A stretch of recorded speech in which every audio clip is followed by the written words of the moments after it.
All right. Meanwhile, some Supreme Court justices appeared very skeptical about President Trump's power to impose sweeping global tariffs. They heard arguments yesterday on the president's use of emergency powers to put levies on imports from more than 100 countries. The outcome of this case could have major economic impacts on consumers, businesses, and U.S. government spending, as well as the scope and scale of presidential power. So let's bring in CBS News chief legal correspondent Jan Crawford, who's live in Washington, D.C. to talk more about this. Jan, it was really interesting listening to some of that sound yesterday from those justices, including the skepticism that they expressed at the president's legal team. What was your takeaway?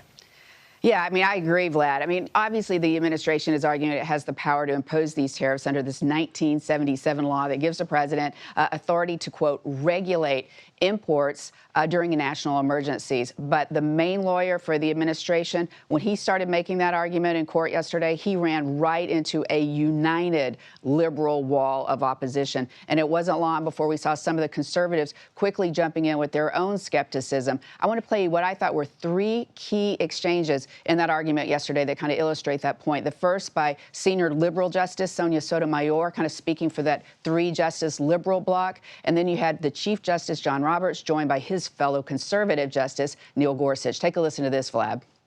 I just don't understand this argument. It's not an article. It's a congressional power, not a presidential power to tax. And you want to say tariffs are not taxes, but that's exactly what they are. Yes, of course, tariffs in dealings with foreign powers, but the vehicle is imposition of taxes on Americans, and that has always been the core power of Congress. I want to explain to me how you draw the line. What would prohibit Congress from just abdicating all responsibility to regulate foreign commerce, for that matter, declare war, to the president? So, Vlad, you've obviously got those three liberals and then potentially those two conservatives. That gives you five. That would potentially be a loss for the Trump administration if those join forces to strike down these tariffs. But wait, and this is why I have to caution people who listen to the first part of an argument and then kind of check out, because as that argument progressed, the other four conservatives started making what I thought were some pretty powerful points. So I would not caution on going to Vegas and betting the house that the president is going to lose this case. I mean, I think it probably looked likely after the argument, but anything can happen once the justices start trying to write this opinion and start kind of really reflecting on that argument. So I think on this one, Vlad, we're just going to have to wait and see what the opinion looks like.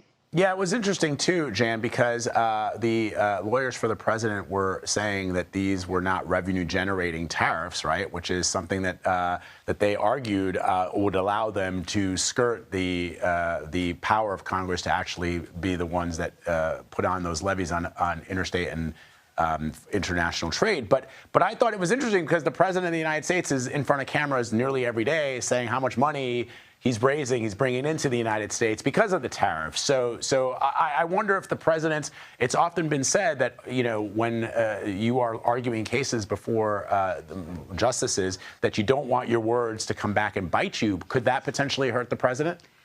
I don't think so. And I totally agree with you. And there have been cases in the past where some of the president's, comments on social media were not particularly helpful to his legal case. But here, the administration is arguing that these are regulatory tariffs and that the underlying purpose, while, yes, they're bringing in revenue, is going to be paid or passed on, that the underlying purpose is so that the president can strike these deals. And the lawyer yesterday said these tariffs are most successful when no one is paying them. When, for example, China is saying, OK, you're going to slap a tariff on us, let's cut a deal.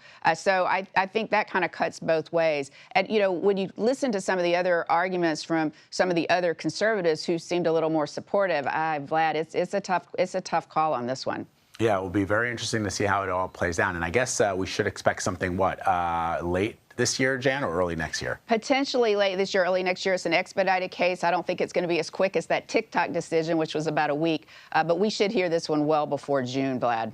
Got it. All right. Jan Crawford, always breaking it down. Thank you, Jan. Appreciate it. Thanks.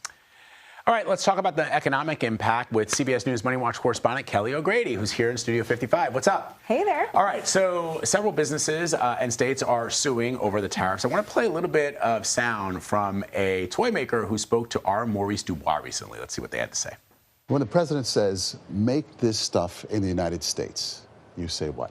We've tried, we can't do it, and we don't see our competitors doing it.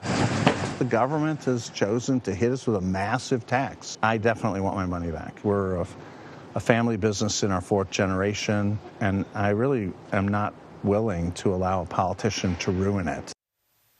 Wow. So, I mean, him saying that he wants his money back, if the Supreme Court decides to go against the president on this, the United States will owe money to thousands, potentially thousands of businesses. And if they're like this guy, they're going to want their money back.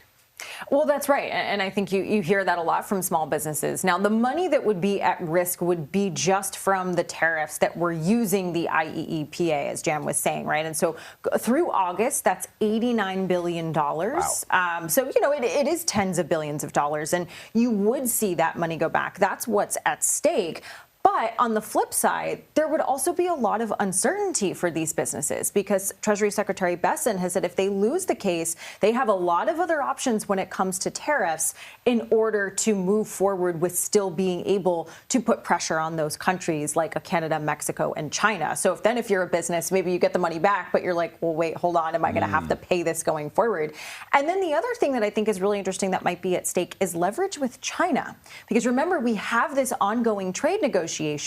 If China sees, well, wait, hold on a second, maybe the U.S. doesn't have as much leverage, have the ability to utilize these tariffs, that might change the course of how those trade negotiations happen. And before you go, let me ask you, the president was being interviewed by Bret Baier over at Fox News. And Bret Baier, again, of course, a network that is friendly to the president, pointed out that part of the reason why Republicans got shellacked in this last election is because Democrats were running on affordability, and a lot of people, even people who support the president, are seeing their prices go up. President seemed to disregard that criticism. What is your understanding of how prices are doing now for consumer goods, for groceries, for fuel? How are people really feeling the pinch, or is this just a narrative that politicians use to run on, Democrats? So particularly that you can see in the Post, it was about the Thanksgiving dinner. And he is right, by the way. For Walmart, it's the lowest their meal deal since 2019. And while turkey prices are up 40%, the sides and those things, those are down. Oil and gas is down. He is right that in comparison to the Biden administration, we don't have